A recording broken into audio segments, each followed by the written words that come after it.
Escalation is not inevitable. In repelling the attack, Israel showed strength and courage. It must now show the same strength and courage to de-escalate.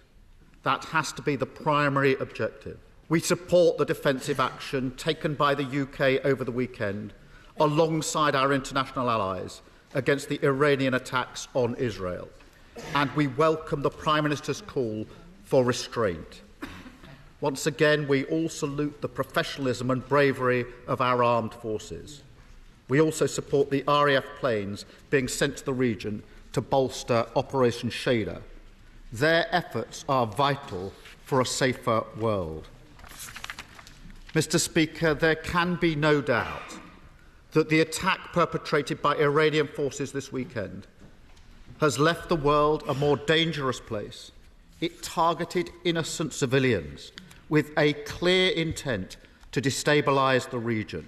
It must be wholly condemned by all. But, Mr. Speaker, let us also be clear. A full-scale conflict in the Middle East is in no one's interests. It is a path that can only lead to more bloodshed, more instability, and the unleashing of forces that are beyond the ability of anyone to control.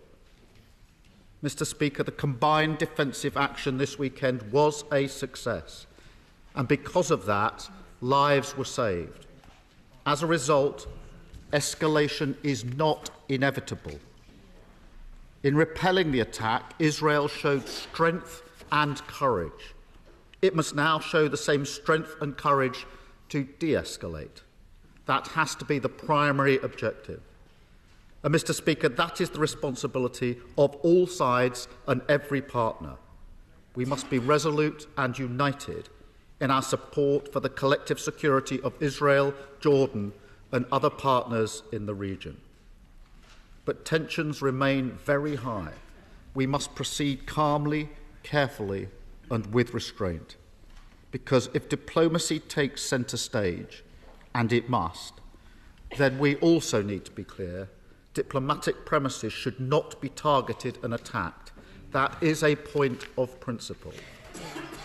But as the condemnation from our G7 allies rightly notes, Iran's response this weekend was unprecedented, a further step towards the destabilisation of the region and the risk of escalation. And nobody in this House should be or is under any illusion.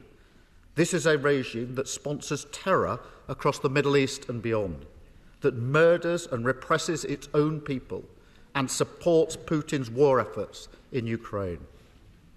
So can the Prime Minister update the House on any new steps he's taking with our international partners to pursue sanctions against the regime?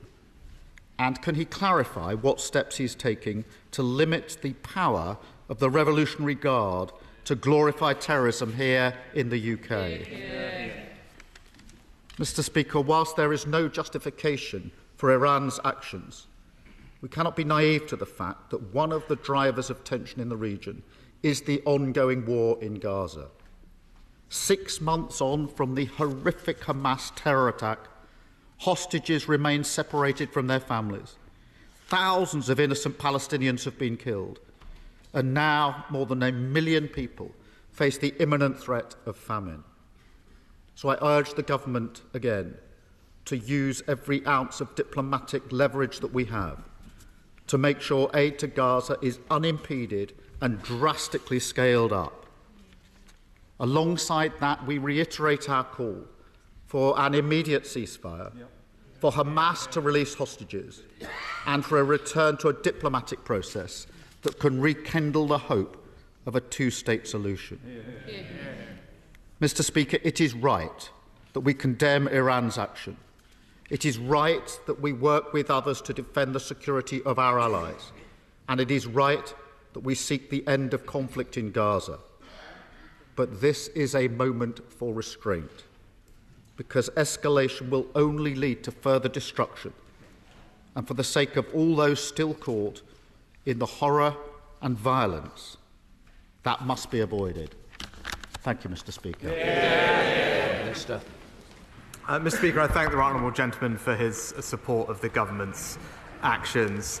With regard to what might happen going forward, ultimately Israel has a right to self-defense, as any state does, and the G7 leaders spoke yesterday and unequivocally condemned Iran's attack and expressed full solidarity and support to Israel and its people. But as the Foreign Secretary said this morning, this is a time to be smart as well as tough. Israel has incredibly successfully repelled the Iranian attack, and Iran is even more isolated on the world stage.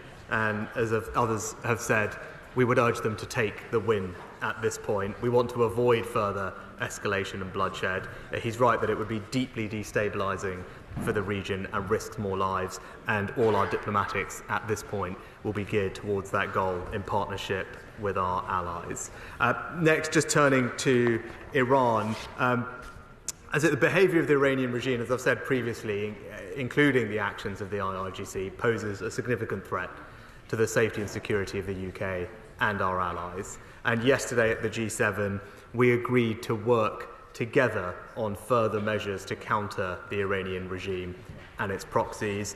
It was agreed that we should coordinate those actions, and that work is now underway. And obviously, at the appropriate time, either I or ministers will update the House. We have already sanctioned, as he will know, over 400 Iranian individuals, including the IRGC in its entirety. We have a new sanctions regime to enable us gives us more extensive powers to designate sanctions that we put in place at the end of last year. And of course, the National Security Act, it creates new offences for espionage and foreign interference, and means that our security services have the powers that they need to deter, disrupt and detect threats of a more modern nature from states like Iran.